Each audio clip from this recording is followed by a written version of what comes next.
चलते हैं। दिल्ली के CM Arvind Kejriwal press conference कर रहे हैं, सुन बातें। आप सभी को मेरी हार्दिक शुभकामनाएं। आज ही के दिन 2012 में आम आदमी पार्टी ने जन्म लिया था। आंदोलन की कोख से निकल के एक छोटी सी पार्टी देखते देखते एक राष्ट्रीय पार्टी बन गई। भारत के इतिहास में सबसे तेजी से बढ़ने वाली पार्टी बन गई। ये किसी चमत्कार से कम नहीं है। इन 11 सालों में जनता ने हमें बहुत प्यार दिया है। जनता के आशीर्वाद और कार्यकर्ताओं की कड़ी मेहनत से 2 राज्यों में सरकार बनी और 2 और राज्यों में विधायक बने।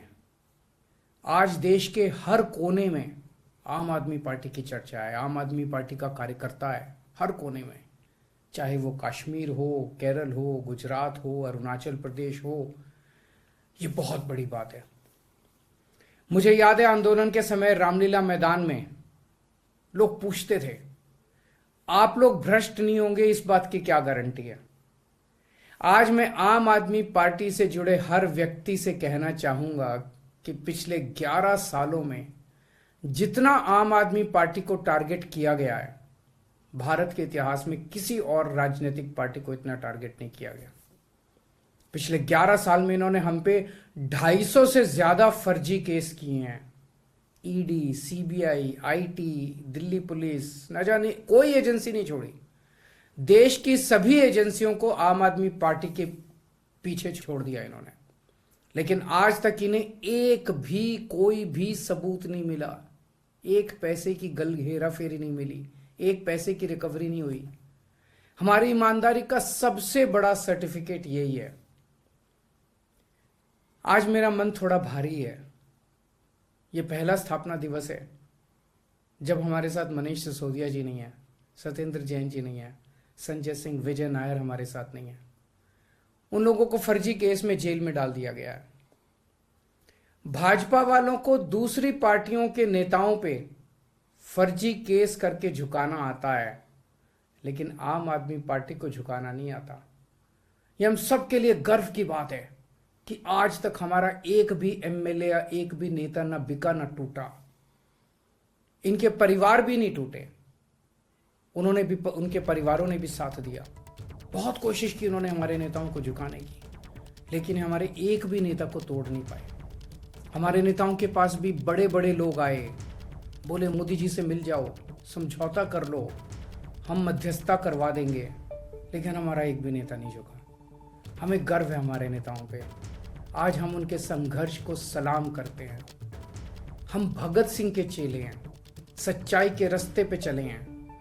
अपने भारत को दुनिया का नंबर 1 देश बनाना है। अपनी मातृभूमि पर एक क्या हजारों जिंदगी कुर्बान है। मर जाएंगे लेकिन समझौता नहीं करेंगे। आज हम आम आदमी पार्टी से जुड़े हर व्यक्ति को बताना चाहते हैं कि इस देश को बचाने के लिए सर्वोच्च बलिदान देने के लिए भी आम आदमी पार्टी का एक एक कार्यकर्ता तैयार है। यही शपथ हमने रामलीला मैदान में 11 साल पहले ली थी। आज भारत का संविधान दिवस है। आज ही के दिन बाबा साहब अंबेडकर जी की अध्यक्षता में बने देश के संविधान को अपनाया गया था। इसी दिन पार्टी की स्थापना होना कोई महज संयोग तो नहीं हो सकता। बाबा साहब और देश के उन तमाम शहीदों जिन्होंने देश की लड़ाई में सर्वोच्च बलिदान दिया था, उनका सबका एक ही सपना था, एक दिन भारत को दुनिया का नंबर 1 देश बनाना है। और यही आम आदमी पार्टी का सपना है। हमने हमेशा काम की राजनीति की है। 75 सालों में पहली बार एक पॉलिटिकल पार्टी आई है जो कहती है कि हम सरकारी स्कूल और अस्पताल ठीक करेंगे, उन्हें वर्ल्ड क्लास बनाएंगे, गरीबों को मुफ्त बिजली पानी देंगे। यही हमारी देशभक्ति है। आज तक जहां हमारे देश में जाति और धर्म के नाम पे चुनाव होते थे, आज इस देश में शिक्षा पे बात होने लगी है, स्वास्थ्य पे बात होने लगी है। हमारे विरोधी चाहे हमें जितनी गालियां दें, आज वो भी जानते हैं कि आम आदमी पार्टी ने देश की राजनीति तो बदल के रख दी है। इसी सोच, इसी जज्बे को हमें आगे बढ़ाते रहना है। चाहे आगे का रास्ता कितना भी कठिन हो, हम लड़ेंगे, हम जीतेंगे। एक बार फिर से आम आदमी पार्टी के सभी साथियों को, कार्यकर्ताओं को और देश के हर आम आदमी को आम आदमी पार्टी के स्थापना दिवस की बहुत बहुत शुभकामनाएं। जय हिंद। तो दिल्ली के सीएम अरविंद केजरीवाल को आप सुन रहे थे। आम आदमी पार्टी के संस्थापक भी हैं और आम आदमी पार्टी का स्थापना दिवस है आज। 11 साल आम आदमी पार्टी को पूरे हो चुके हैं और इस खास मौके पर वो अपनी बात रख रहे थे। उन्होंने तमाम बड़ी बातों का जिक्र किया, बीजेपी पर हमला करते हुए दिखाई दिए। उन्होंने कहा कि हमारी पार्टी तोड़ नहीं पाए, कोशिश बहुत की गई लेकिन पार्टी टूटी नहीं। खरीदने की कोशिश की गई बहुत, लेकिन कोई भी नहीं बिका हमारी पार्टी से। चलिए अब बात कर लेते हैं प्रयागराज में हुई इस वारदात की जिसने पूरे देश को हिलाकर रख दिया। 2 दिन पहले प्रयागराज में एक लड़के ने एक बस कंडक्टर का सिर कलम करने की कोशिश की और देखिए कंडक्टर की गर्दन पर एक के बाद एक कई वार किए, जिसके बाद सवाल उठे कि क्या ये राजस्थान के उदयपुर में हुए कन्हैया लाल कांड की तरह कोई वारदात को अंजाम देने की कोशिश की गई थी। एक संगीन साजिश क्या ये थी या फिर एक लड़के की सनक? इन सवालों का जवाब जानने के लिए यूपी पुलिस और एटीएस जांच पड़ताल में जुटी हुई है। बिल्कुल, और इसी बीच आरोपी लारेब हाशमी से पूछताछ में एक बड़ा खुलासा हुआ है। अतीक अहमद जैसा बनना चाहता था लारेब, इसके आइडल तो जानिए। अतीक की मौत पर बेहद दुखी था लारेब और अतीक जैसा दबंग बनना चाहता था, ये उसकी मंशा थी, ये उसकी विश थी। तो जिसके रोल मॉडल ऐसे हो उसके करतब कैसे होंगे, इस बात का अंदाजा लगाइए। यही वो शख्स है जो इस वक्त आपको दिखाई दे रहा है विंडो में। दूसरी तरफ तस्वीर अतीक की है। यहां इसका कहना है कि मैं अतीक जैसा बनना चाहता था, वही हनक चाहिए थी, मुझे दबंग बनना था उत्तर प्रदेश में प्रयागराज में। और उस हनक की सनक क्या करा सकती है, इसकी गवाह ये खुद खबर है। जहां देखिए सिर कलम करने की कोशिश के मामले में जब गिरफ्तारी हुई, पूछताछ की गई, लारेब इस शख्स का नाम है।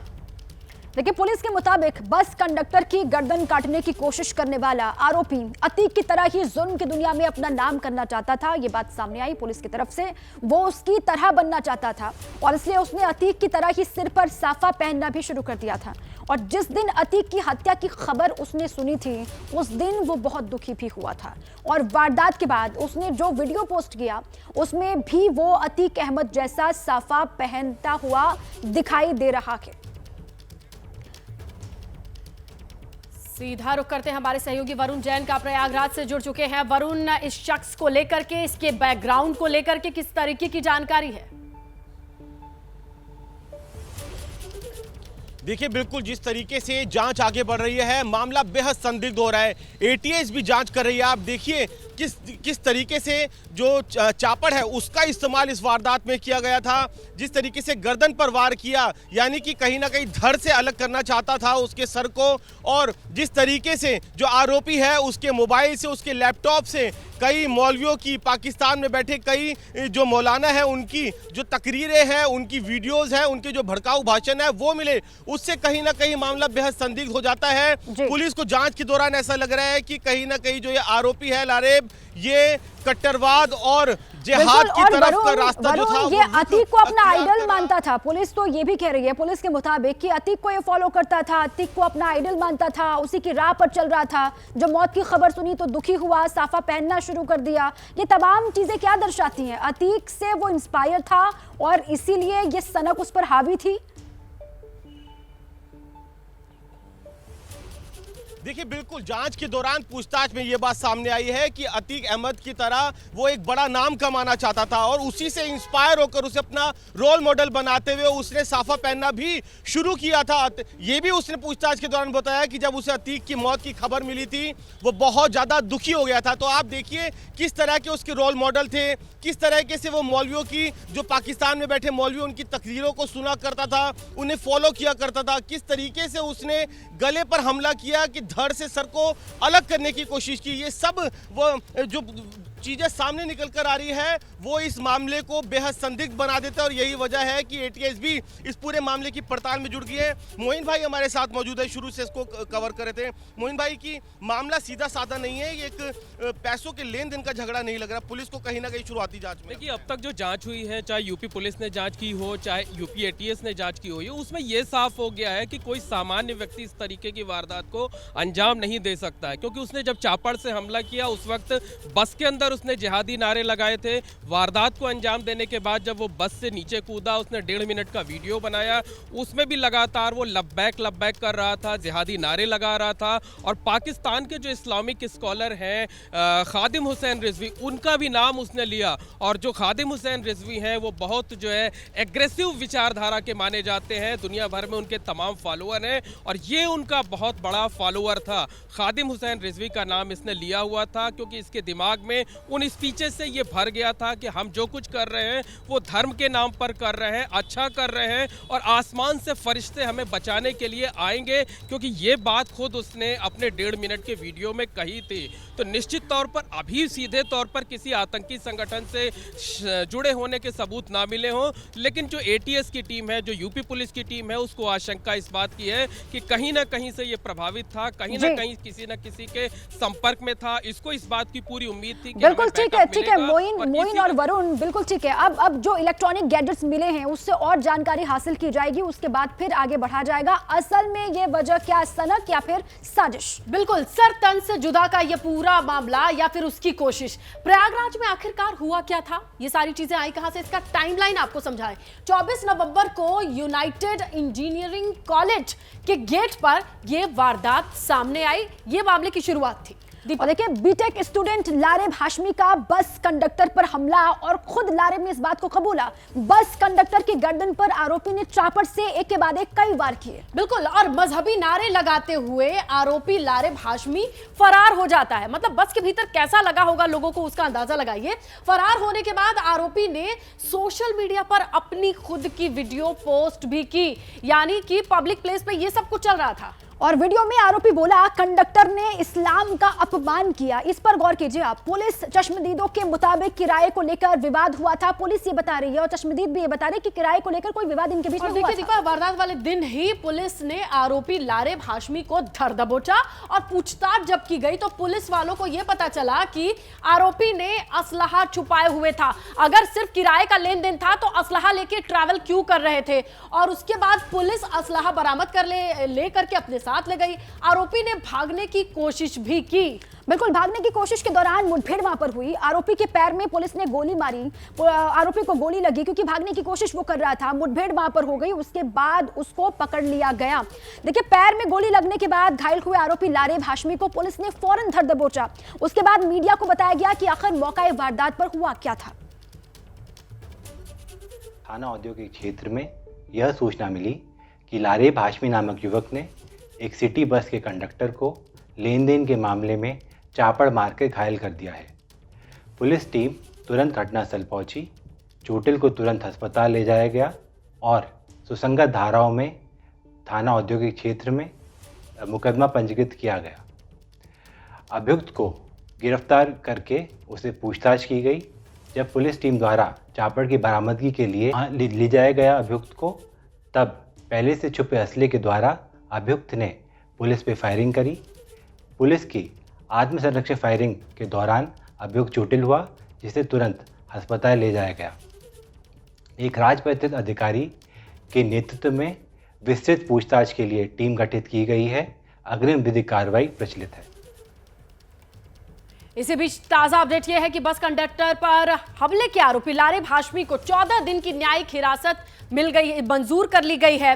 घायल होने के कारण अभी जेल नहीं भेजा गया है, लेकिन जैसे ही हालत में सुधार होगी पुलिस रिमांड मांग सकती है। ये इस वक्त की ताजा रिपोर्ट है। चलिए हम सीधा रुक कर लेते हैं ग्राउंड का। हमारे सहयोगी जुड़े हुए हैं वरुण, और वरुण के साथ मोइन। जरा ये बताइए कि पुलिस की तरफ से जो एक्शन लिया गया है उसकी डिटेल्स क्या है वरुण? देखिए, बिल्कुल 14 दिन की न्यायिक हिरासत पर जरूर भेज दिया है, क्योंकि वो एक प्रोसीजर है, उस प्रोसीजर के तहत भेजा है। पुलिस सूत्रों ने इस बात को कंफर्म किया है कि वो जल्द ही, जैसे ही जो आरोपी है उसकी स्थिति सुधरेगी, उसको रिमांड पर लेगी। रिमांड पर लेना बेहद ज़रूरी हो जाता है। कई इंक्रीमेंटिंग डॉक्यूमेंट, जो लैपटॉप और जो मोबाइल मिले हैं, उसके अंदर कई इस तरीके की जो तकरीरें हैं, इस तरह के वीडियोज़ हैं, वो मिले हैं, जो कि इस मामले को बेहद संदिग्ध बना देते हैं। पुलिस को इस बात का शक है कि किसी आतंकी संगठन से भी इस पूरे मामले के के तार आगे जाकर जुड़ सकते हैं और यही वजह है कि जो आरोपी लारेब हाशमी है उसको पुलिस जल्द से जल्द रिमांड पर लेना चाहती है और उससे पूछताछ कर आगे कड़ियों को जोड़ा जाएगा। तो फिलहाल अभी क्योंकि वो अस्पताल में भर्ती है, पैर में गोली लगी है, 14 दिन की न्यायिक हिरासत पर भेज दिया है, तो फिलहाल अभी अस्पताल में ही रखा गया है और जल्दी उसके ठीक होने पर जेल भेजा जाएगा और पुलिस रिमांड कस्टडी की एप्लीकेशन लगाएगी। जो जिहादी मानसिकता सामने आ रही है, ये लारेब हाशमी की खुद की अपनी दिमाग की उपज या फिर किसी ने उसका ब्रेन वॉश किया हो सकता है? क्या पाकिस्तानी कनेक्शन भी इससे जोड़कर देख रही है पुलिस? इस लिहाज से भी जांच की जा रही है आगे? देखिए बिल्कुल, क्या वो सेल्फ रेडिकलाइज था या फिर किसी आतंकी संगठन से जुड़ा हुआ था, किस तरह का जो सपोर्टिंग सिस्टम था वो उसके साथ था, इन्हीं चीज़ों को पुलिस को कंफर्म करना है और पता लगाना है। मोइन से भी पूछते हैं, मोइन पुलिस की आगे इन्वेस्टिगेशन अब किस तरीके से बढ़ेगी? देखिए उसको पैर में गोली लगी हुई है, जिस वक्त रिकवरी के वेपन्स रिकवरी के लिए ले जाया जा रहा था उसने पुलिस टीम पर हमले की कोशिश की थी, तो लिहाजा उसे अस्पताल में भर्ती कराया गया है। लेकिन जैसा आप कह रहे थे कि इस मामले में भी तमाम ऐसी चीज़ें हैं जिनके सवाल सामने आना ज़रूरी है और उन सारे सवालों का जवाब लारेब हाशमी से ही मिल सकता है। तो जैसे उसकी तबीयत में सुधार होगा निश्चित तौर पर पुलिस उसकी कस्टडी रिमांड मांगेगी। और उसके बाद ही चीजें मोइन 10 दिनों साफ हो पाएंगी, उसके बाद भी साफ हो पाएंगी या नहीं ये भी कहना मुश्किल इसलिए हो जाता है क्योंकि ऐसी ट्रेनिंग के बाद अपनी बातों को ना कहने के लिए प्रॉपरली ट्रेंड होते हैं। अब ये देखना बाकी रहेगा। बिल्कुल, इसी के साथ ही वक्त एक छोटे से ब्रेक का है। ब्रेक के बाद आपको लारेब हाशमी के पाकिस्तानी कनेक्शन के बारे में बताएंगे। आप रहे हमारे साथ। ब्रेक के बाद स्वागत है आपका। बस कंडक्टर पर हमले के आरोपी लारेब हाशमी को 14 दिन की न्यायिक हिरासत मंजूर हो गई है। बड़ी अपडेट है इस पूरे मामले को लेकर। घायल होने की वजह से अभी वो जेल नहीं भेजा गया है। हालत में सुधार जैसे ही होगा पुलिस रिमांड मांग सकती है, ये बात सामने आ रही है। आरोपी लारेब हाशमी के बारे में जानकारी लगातार जुटाई जा रही है। क्या एंगल हो सकता है? जो चीजें मिली हैं, मोबाइल फोन हो, लैपटॉप हो, उससे भी जानकारी हासिल करने की पूरी कोशिश की जा रही है। 14 दिन की न्यायिक हिरासत मंजूर हो गई है लारेब हाशमी की। घायल होने की वजह से अभी जेल उसको नहीं भेजा गया है। जैसे ही हालत में सुधार, उसके बाद रिमांड पुलिस मांग सकती है। बिल्कुल, और इसी बीच एक और बड़ी खबर मिल रही है। आरोपी लारेब हाशमी के पाकिस्तान कनेक्शन की जांच की जा रही है। एटीएस आतंकी कनेक्शन की भी जांच कर रही है। एटीएस ने आरोपी के घर पहुंचकर कमरे की तलाशी ली है और आरोपी लारेब की जो कॉल है, जो फोन है, उसकी डिटेल्स भी जुटाई जा रही हैं। और ऐसे में अब यह कोशिश की जा रही है छानने की कि आखिरकार ये कनेक्शन कहां से जुड़ा हो सकता है। फिलहाल जितने भी मोबाइल, लैपटॉप जैसी चीजें हैं जिससे इस कनेक्शन की जांच हो सकती है, एटीएस ने अपने हवाले लिया है। देखिए, संगम नगरी का शैतान, नापाक कनेक्शन, इसका क्या हो सकता है? जांच पड़ताल जो आगे बढ़ रही है, बड़ी एलईडी के जरिए आपको कुछ जानकारी हम देते हैं। देखिए आप, पाक के कट्टरपंथी खादिम हुसैन रिजवी से प्रेरित ये बताया जा रहा है। वारदात के बाद कई बार लब्बैक के नारे लगाते हुए ये सुनाई भी दिया था, जो वीडियो भी सामने आई थी इसने। बिल्कुल, और देखिए खादिम हुसैन रिजवी ने तहरीके लब्बैक करके एक संस्था बनाई और पाकिस्तान में आतंकी संगठन घोषित किया जा चुका है, जिससे खादिम हुसैन ने ये जिस संस्था को बनाई उसे ऑलरेडी पाकिस्तान में आतंकी संगठन घोषित किया गया। देखिए, सरतन से जुदा के नारे लगवाता था खादिम हुसैन रिजवी, ये बात सामने आ रही है। अक्सर भड़काऊ भाषण सुनता था आरोपी लारेब हाशमी, इसको लेकर ये भी डिटेल है। बिल्कुल, और आरोपी हाशमी के पाकिस्तान कनेक्शन की अब एटीएस जाहिर तौर पर जांच शुरू करेगा और आतंकी कनेक्शन के भी जांच शुरू किए जा चुके हैं। एटीएस की तरफ से पाकिस्तान का कोई कनेक्शन है क्या, आतंकी कोई कनेक्शन है क्या, इसको लेकर भी अब एटीएस अपनी जांच को आगे बढ़ा रही है। वरुण हमारे साथ ही लगातार हमारे साथ बने हुए हैं और डिटेल्स के साथ में वरुण, अब एटीएस की टीम जो है वो आतंकी कनेक्शन के लिहाज से भी पाक का कोई कनेक्शन है जो खादिम हुसैन रिजवी का एंगल इसमें जोड़ा जा रहा है, इसको लेकर भी जांच पड़ताल आगे बढ़ा रही है एटीएस की टीम। देखिए बिल्कुल, जिस तरीके से शुरुआत में कंडक्टर से कुछ पैसों के लेन देन की बात पुलिस को लग रही थी, लेकिन जब जांच आगे बढ़ी तो ये साफ हो गया कि मामला जितना सीधा दिख रहा है उतना सीधा नहीं है। जिस तरीके से वो सेल्फ रिडिकुलाइज दिखा, जिस तरीके से उसने चॉपर का इस्तेमाल किया, जिस तरीके से पाकिस्तान में बैठे मौलवी जो रिजवी है उसकी तकरीरों को वो सुनता है और वो बेहद कट्टरपंथी विचारधारा का है, जिहादी मानसिकता का है, तो कहीं ना कहीं ये सब चीज़ें जो एटीएस के सामने आई है ये इस और इशारा कर रही है कि जो आरोपी है हाशमी, उसका पाकिस्तान के साथ भी कनेक्शन हो सकता है। एक सपोर्टिंग सिस्टम जरूर उसके साथ मौजूद है जो उसका कहीं ना कहीं ब्रेन वॉश कर रहा था। हमारे साथ मोइन भी है। मोइन, जिस तरीके से पाकिस्तान का कनेक्शन सामने आया है, जो ये मौलाना रिजवी हैं, खादिम हुसैन रिजवी। हाँ जी, तो किस तरीके से पुलिस इस एंगल पर जांच कर रही है? देखिए, ऐसा है कि सिर्फ कनेक्शन पूछताछ में उसने ये बात कबूले हैं। उसके घर से खादिम हुसैन रिजवी के लिखे हुए कुछ डॉक्यूमेंट्स मिले हुए हैं, जो तमाम वीडियो वो देखता था, उसके यूट्यूब को उसकी हिस्ट्री खंगाली है पुलिस ने और एटीएस ने,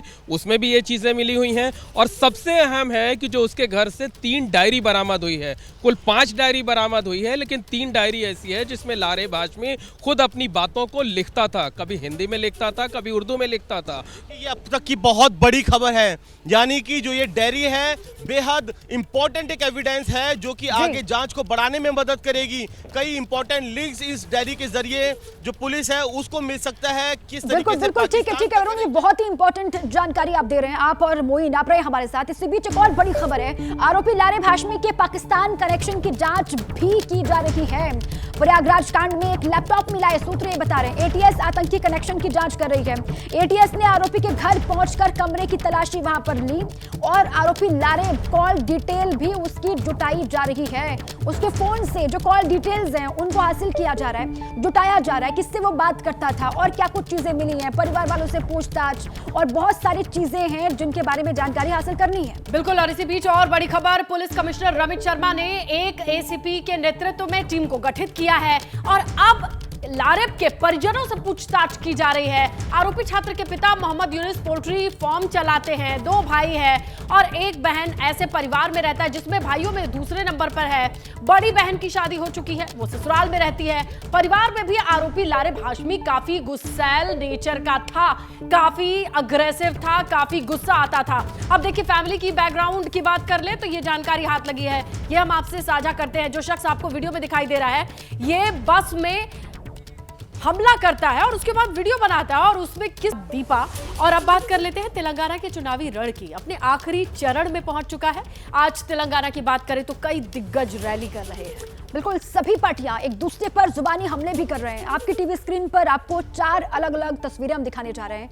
ये देखिए आप, तेलंगाना के रण में राहुल गांधी किस तरीके से जोर आजमाइश कर रहे हैं। बीआरएस नेता के कविता की रैली भी वहां पर चल रही है। जेपी नड्डा, भारतीय जनता पार्टी के राष्ट्रीय अध्यक्ष, कांग्रेस पर हमला करते हुए दिखाई दिए। वहां पर बूथ कार्यकर्ताओं से संवाद उन्होंने किया। ओवैसी का भी पीएम पर हमला देखा गया। सभी पार्टियां किस तरीके से एड़ी चोटी का जोर वहां पर लगा रही हैं। 4 तस्वीर आपको, कांग्रेस पार्टी, एआईएमआईएम की बात हो या फिर बीआरएस हो या फिर बीजेपी हो, सभी दलों के तमाम बड़े दिग्गज यहां आखिरी रण में उतरे हुए हैं क्योंकि प्रचार युद्ध यहां भीषण चल रहा है। 30 तारीख को वोटिंग होगी और 3 को फिर सभी राज्यों में जहां जहां पर वोटिंग हुई है सभी के नतीजे एक साथ सामने आएंगे। बिल्कुल, और इसी बीच जुबानी जंग तेज हो गई है और बयानों के वार पलटवार भी हो रहे हैं। कई मंचों से जो रैलियां हैं जिस पर एक दूसरे पर वार पलटवार करते तमाम सियासी दिग्गज नजर आ रहे हैं। देखिए, तेलंगाना में प्रचार धुआंधार चल रहा है, वार पलटवार चुनावी रण में दिखाई दे रहा है। किसका बनेगा जीत का समीकरण, तेलंगाना में किसकी बयार या फिर लौटेंगे केसीआर। बड़ी खबर क्या है जान लीजिए आप। शाह का कांग्रेस पर हमला, कांग्रेस केसीआर को मुख्यमंत्री बनाएगी। शाह ने यह कहा है, कांग्रेस पार्टी को लेकर यह कहा कि केसीआर को सीएम बनाएगी, केसीआर राहुल को पीएम बनाएंगे। ये पूरा समझा रहे हैं केंद्रीय गृह मंत्री अमित शाह। तेलंगाना में बीजेपी ओबीसी सीएम बनाएगी, ये बात उन्होंने कही है। मित्रों, आप मुझे बताओ, आप केसीआर को हटाना चाहते हो? देखिए, अगर आप हटाना चाहते हो, अगर कांग्रेस पार्टी को वोट दिया तो उनके एमएलए केसीआर की पार्टी में चले जाएंगे। कांग्रेस पार्टी और बीआरएस में एक डील हुई है। कांग्रेस पार्टी केसीआर को यहां मुख्यमंत्री बनाएगी, केसीआर राहुल बाबा को वहां प्रधानमंत्री बनाएंगे। एक कांग्रेस का एमएलए बिना गारंटी के चाइनीज माल जैसा है, कभी भी बीआरएस में चला जाएगा। मित्रों, हमने तय किया है कि हम तेलंगाना में अगला मुख्यमंत्री बैकवर्ड क्लास से बनाने का काम भारतीय जनता पार्टी करेगी। हमने तय किया है कि माड़ीगा को एससी में वर्टिकल कोटा देने का काम भारतीय जनता पार्टी करेगी।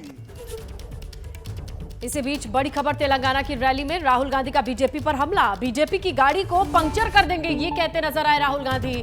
बीजेपी के चारों टायर पंक्चर हो गए हैं।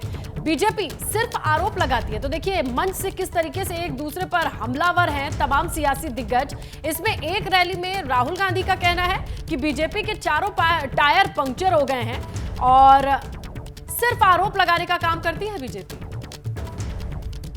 बीजेपी के लोग छाती फैला के घूमते थे, जहां भी जाते थे छाती फैला के ऐसे घूमते रहते थे। कांग्रेस पार्टी ने उनकी सारी की सारी गैस निकाल दी। जैसे गाड़ी में आमतौर से क्या होता है, गाड़ी में पंचर होता है तो एक टायर में पंचर होता है। कांग्रेस पार्टी ने बीजेपी की गाड़ी के चारों टायर पंचर कर दिए और टायर फाड़ के उठा के फेंक दिए।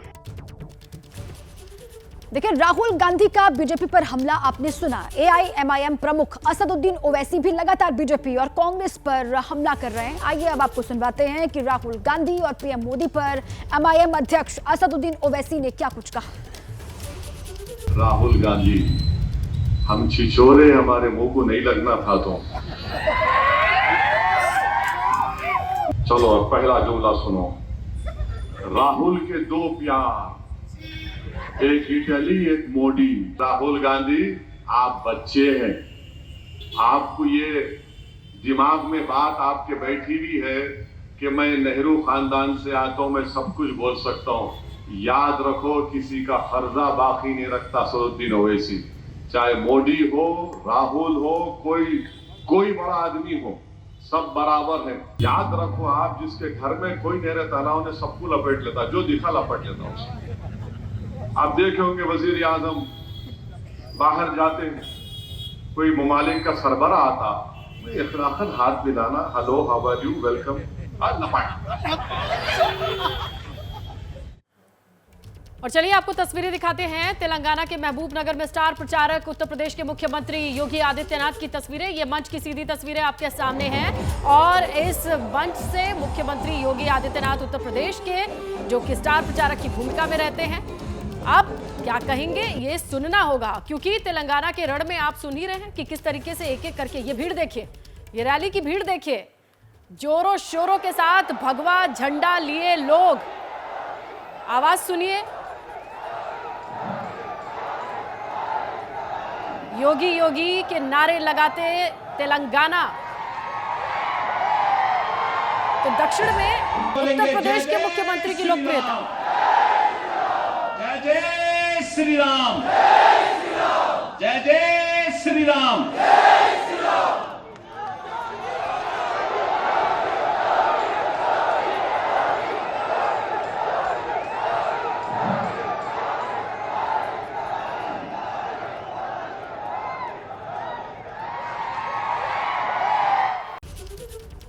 एबीपी न्यूज देख रहे हैं आप। बड़ी खबर बिहार से आई है। नीतीश कुमार का बड़ा बयान सामने आया है, जिसमें उन्होंने इशारों में लालू और राबड़ी राज पर निशाना साध दिया है।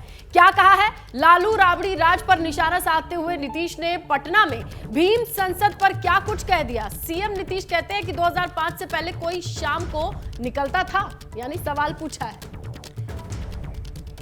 काम कर रहे हैं और कितना काम पूरे बिहार में हुआ जी, आप जानते हैं ना, आप जरा याद करिए ना, हम तो 5 में आए और उसके पहले शाम में कोई आप भी बाहर निकलता था।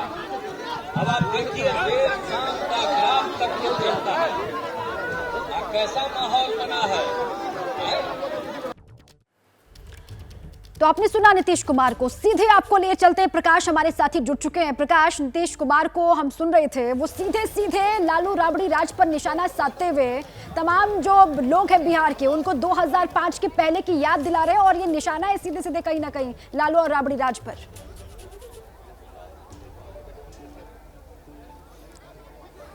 देखिए, आज मुख्यमंत्री नीतीश कुमार जिस भीम संसद में शामिल हुए थे, जो अशोक चौधरी मंत्री हैं उनके द्वारा ये आयोजित किया गया था, बड़ी भीड़ आई थी। उस भीड़ से इतने गदगद हुए कि नीतीश कुमार ने ये कहना वो नहीं चूके कि क्या 2005 के पहले स्थिति थी जब लालू राबड़ी का शासनकाल था, तो उस वक्त लोग शाम में भी नहीं निकलते थे।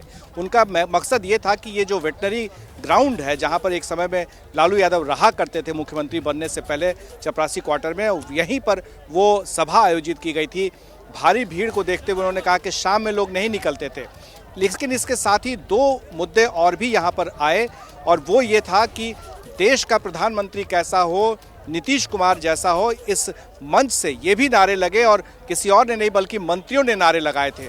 और तीसरी बात कि ये बिहार को विशेष राज्य का दर्जा दिए जाने की मांग को उन्होंने अब चुनावी मुद्दा बना दिया है। ये कहा जा सकता है कि 2024 के लोकसभा चुनाव के मद्देनज़र ये पहली बड़ी रैली है, और इसी में उन्होंने ऐलान किया कि विशेष राज्य के दर्जा के लिए अब वो अभियान छेड़ेंगे और अपने पुराने तेवर में दिखेंगे।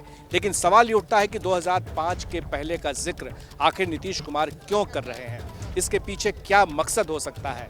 इसके पहले भी कई ऐसे कार्यक्रम हुए हैं जिसमें नीतीश कुमार, ये चाहे वो स्वास्थ्य विभाग का कार्यक्रम हो, चाहे वो सड़क का कार्यक्रम हो, वहाँ पर वो याद दिलाते ही रहते हैं कि 2005 के पहले क्या था। ऐसे में नीतीश कुमार ये बताना चाहते हैं कि जेडीयू जब से शासन में है तब से वो लगातार, चाहे वो किसी भी गठबंधन में हो, चाहे वो लालू यादव के साथ रहे हो, चाहे बीजेपी के साथ रहे हो, वो उन्हीं का एजेंडा चलता है और वो अपने एजेंडे पर आज भी आगे बढ़ेंगे। तो ये साफ साफ एक तेवर भी है। ऐसे कैसे गठबंधन धर्म निभाइएगा जब बार बार 2005 की याद दिलाइएगा। फिलहाल ये सब कुछ कह चुके हैं नीतीश। बिल्कुल, और अब इस बयान पर रिएक्शन भी सामने आएंगे, प्रतिक्रियाओं का दौर भी आगे बढ़ेगा। जैसे ही घड़ी का काटा दोपहर 2:30 पे आए, बबीता जी का दिल सास बहू साजिश के लिए मचल जाए। और ये है इनकी बहू, पूरे दिन ऑफिस की टेंशन हो जाए गॉन जब ये करें अपना फेवरेट शो फ्री टाइम पे ऑन। इनकी तरह आप भी देखिए अपना फेवरेट शो अपने टाइम पर, और डाउनलोड कीजिए ABP लाइव ऐप अपने स्मार्ट टीवी पर।